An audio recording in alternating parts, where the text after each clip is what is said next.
భద్రాచలం శ్రీరాముల వారి ఆలయ ప్రసాదంలోని పురుగు కనిపించింది లడ్డూలోనే అంటూ గూడా వార్తలు వినిపిస్తూ ఉన్నాయి. అలాగే దీనికి సంబంధించిన ఒక వీడియో కూడా ప్రస్తుతం అయితే వైరల్ అవుతూ ఉంది. అయితే దానిలో మాత్రము చాలా క్లియర్‌గా పురుగు తిరగడం అనేది కనిపిస్తూ ఉంది.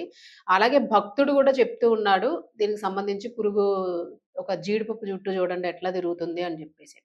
అయితే మరి ఆ కవర్ గూడాను ఆలయానికి సంబంధించిన కవర్ మాదిరిగానే ఉంది. అదెక్కడో ఏదో పెట్టి ఏఐతోని మార్ఫింగ్ జేశారు. ఇట్లా అలాంటి ఏరియా అట్లా అయితే అనిపించటం లేదు. మరి దీనికి సంబంధించి ఆలయ అధికారులు ఏం జెప్తూ ఉన్నారు అనంటే, దీనికి సంబంధించి ఎవరో కావాలని ఇదంతా చేస్తూ ఉన్నారు కుట్రపూరితంగా తప్ప, ఆలయంలోని ఏకాదశి నాడు ముఖ్యంగాను ఏకాదశి వస్తున్నప్పుడైతే మాత్రం లక్షలాది మంది భక్తులు తరలి వస్తూ ఉంటారు. నిత్య కళ్యాణం ఎప్పుడూ గూడా భద్రాచలంలోని నిత్యం భక్తులుంటూ ఉంటారు.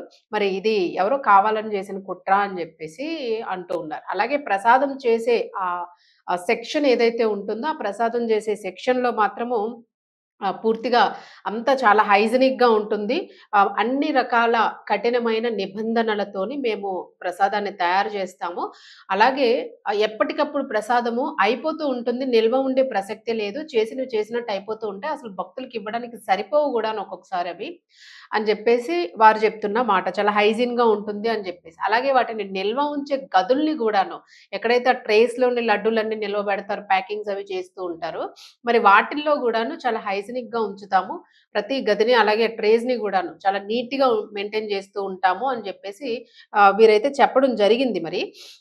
మొత్తానికి ఆలయ ప్రతిష్టను దెబ్బతీసే విధంగా ఇది ఎవరో కావాలని జేస్తున్నదే అని జెప్పేసి అంటూ ఉన్నారు. మరి ఒకవేళ ఇట్లాగ ఎవరైనా కావాలని చేసినట్లయితే వాళ్ళ మీద ఇప్పుడు ఈ వీడియో ఎవరైతే పోస్ట్ చేశారనే దాని గురించి గూడా మేము పోలీస్ స్టేషన్‌లోని స్థానికంగా కంప్లెయింట్ ఇచ్చాము. దాని మీద దర్యాప్తు చేపట్టమని జెప్పేసి ఎవరు ఈ వీడియోని వైరల్ చేస్తున్నారు అని జెప్పేసి. అయితే ఇక్కడ కొంత అర్థమవుతున్న విషయం ఏంటంటే వీడియో ఎవరైతే పెట్టారో వాళ్ళు కావాలని చేశారా, కావాలని చెయ్యకపోయినప్పటికీ గూడాను మరి మేబీ ప్రసాదంలో పురుగైతే కనిపిస్తుంది. ఈ పురుగు ఎట్లా ఉందంటే, ఇప్పుడు మనకి పువ్వుల మీద, వాటి మీద గూడా కూరగాయల మీద, వెజిటబుల్స్ మీద ఉండే ఒక తెల్లటి పురుగు లాంటిదనమాట. ఆ మాదిరిగా ఉంది. ఒకవేళ లడ్డూకి గనక ప్రసాదానికి పురుగు పట్టినట్లయితే, ఆ పురుగులు వేరేగా ఉంటాయి. అంత సైజ్ ఉండవు. అవి చిన్నగా ఉంటాయి. ఇదైతే ఒకవేళ ఆ ప్రసాదంతో పాటు ఏవైనా పువ్వులు అన్నీ తీసుకుంటాం గదా! తులసి మాలలు, దండలు ఇట్లాంటివన్నీ కలిపి మనం తెచ్చేస్తూ ఉంటాం. అలా ఏదైనా ఒకవేళ కవర్‌లో పెట్టినప్పుడు బయటకొచ్చి తినేలోపు వాటికున్న పురుగేదైనా వాటి మీద వెళ్ళడం గాని, ఏదైనా జరిగుండొచ్చు అనే అనుమానాలు గూడా వ్యక్తం జేస్తూ ఉన్నారు. సో, ఏదైనా గూడా ఇక్కడ భక్తులకైతే మాత్రము లడ్డూలోని, ప్రసాదంలోని పురుగు అనిపిచ్చింది. అది మనకి కూడా క్లియర్‌గా కనిపిస్తూ ఉంది.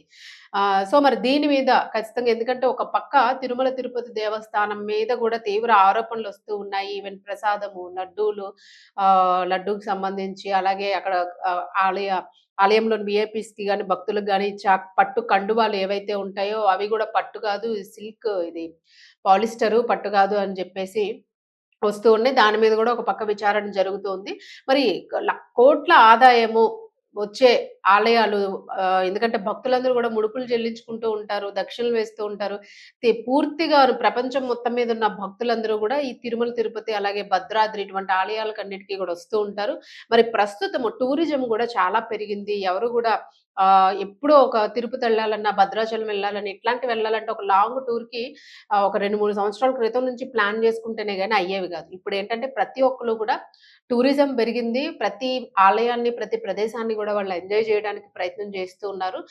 ప్రపంచం మీద ఉన్న వాళ్ళందరూ గూడా ఏదో ఒక టెంపుల్‌ని దర్శించడము, అలా వాళ్ళొక పెట్టుకుంటూ ఉన్నారు. అకేషనల్‌గాను ఫ్యామిలీస్‌తోనెళ్ళడము అనే ఇందులో మతము, కులము ఇట్లా ఏమి లేవు. ప్రతి ఒక్కరు గూడా ఈ మాన్యుమెంట్స్ గాని, హిస్టారికల్ ప్లేసెస్ గాని, పాత పురాతన ఆలయాలు గాని, చరిత్ర కలిగిన ఆలయాలను గాని వారు వెళ్లి చూడ్డానికే ప్రయత్నం జేస్తూ ఉన్నారు. మరి ఈ ప్రయత్నంలో భాగంగా ఒక పక్క టూరిజం గూడా చాలా బాగా అభివృద్ధి చెందుతున్న తరుణంలోని ఇలాగా పెద్ద పెద్ద ఆదాయాలు వచ్చే ఆలయాలు ఏవైతే ఉంటాయో పేరు పొందిన ఆలయాలు ఇటువంటి వాటిల్లోని ఇలా అపవిత్రంగా అయ్యే పనులు జరిగి ఏవి జరిగినా గూడాను లేదు దీనిలో స్కామ్ జరుగుతుంది అని భక్తులు కనిపించినా గూడా ఆ ఆలయం యొక్క ప్రతిష్ట దెబ్బతినే అవకాశం ఖచ్చితంగా ఉంటుంది. మరి ఇప్పుడు ఈ భద్రాద్రి శ్రీరాముల వారి ప్రసాదంలో గూడా ఈ పురుగు కనిపించడం ఇదంతా గూడా ప్రస్తుతానికైతే కలవరాన్ని రేపుతోంది. భక్తుల మనోభావాలైతే దెబ్బతింటూ ఉన్నాయి. ప్రతి ఒక్కరు గూడా మళ్ళా లడ్డూని తొలిచి తొలిచి చూసుకొని తినే పరిస్థితయితే ఏర్పడింది. ఒకవేళ ఇన్ కేస్ తప్పు జరిగినా, జరగకున్నా గూడా ఆలయ అధికారులు గూడా దీని మీద చర్యలు తీసుకొని నిజంగానే అట్లా గూడా ఏమైనా ఒచ్చుండుండి సింపుల్‌గా ఉంటే పర్వాలేదు. బట్ మరలా ఒకసారి గూడా లోపల ఎట్లా ఉంది? ఆ లడ్డూలు చేసే ప్రదేశం ఎలా ఉంది? ఆ ప్యాకింగ్ ఎట్లా ఉంది? ఇవన్నీ గూడా ఒకసారి పరిశీలించుకుంటే బావుంటుంది. ఒకసారి తనిఖీలు జేసేసి ఆలయంలోని ఒకసారి మళ్ళా పూర్తి స్థాయిలో తనిఖీలు జేస్తే అధికారులు మంచిది అని జెప్పేసైతే సజెస్ట్ చేస్తూ ఉన్నారు. ఇప్పుడు చూస్తున్న వాళ్ళు నెటిజన్స్ అలాగే భక్తులు అందరూ గూడా తీవ్ర స్థాయిలో ఇప్పుడు మెసేజ్‌లయితే పెడుతూ ఉన్నారు. ఖచ్చితంగా దీనికి సంబంధించిన చర్యలు తీసుకోవాలి అని జెప్పేసి. సో, మరి ఆలయ అధికారులు ఎట్లా స్పందిస్తారు? ఇక భక్తులు దీన్ని ఎంత సీరియస్‌గా తీసుకుంటారు? ఎందుకంటే వాళ్ళ మనసులోని ఒక అనుమానం వచ్చేసింది. ఇప్పుడు పురుగు అంటే అందరూ గూడా ప్రసాదం ప్రతీది చెక్ జేసుకుంటారు. సో, అందుకని జెప్పేసి మళ్ళా ఇది రిపీట్ అవ్వకుండాను దీని మీద ఏదైనా కఠిన చర్యలైతే తీసుకోవాలి. ఒకసారి చూసుకోవాలి ముఖ్యంగాను. చెక్ జేసుకొని ఇది కాదు అని ప్రజలకు నమ్మకం వచ్చిన తరువాత ఓకే అనుకుంటేనే వాళ్ళు సాటిస్ఫాక్షన్ ఉంటుంది. లేదు అనంటే మళ్ళా ఇది అలా ప్రొలాంగ్ అవుతూ ఉంటుంది.